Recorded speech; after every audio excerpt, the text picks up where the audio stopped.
The Dominican Republic is currently in a state of emergency and the curfew is in force throughout the country due to a spike in infections.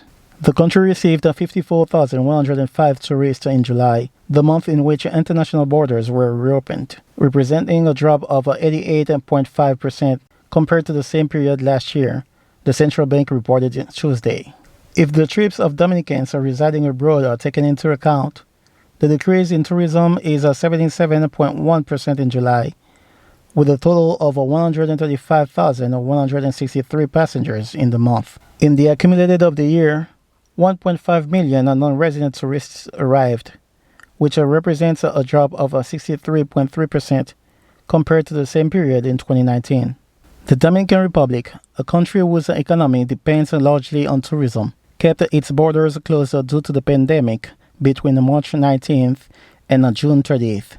After the reopening of borders on July 1st, tourism has been concentrated especially in the United States, since 85.4% of foreigners arriving in the Caribbean country came from that nation, with a total of 46,207 passengers.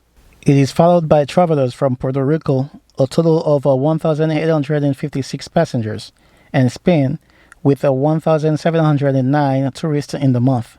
In its report, the central bank indicates that the tourism sector will be conditioned in the coming months mainly by the global evolution of the pandemic and by the eventual availability of an effective vaccine for the coronavirus, as well as by the recovery of economic activity in the issuing countries.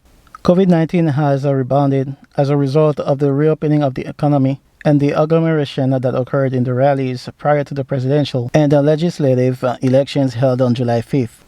The country registers more than 82,000 infections, with more than 1,300 deaths from the disease, according to data released this Wednesday by the Ministry of Public Health. In the last 24 hours, there were 25 deaths and more than 1,000 infections, according to the officials.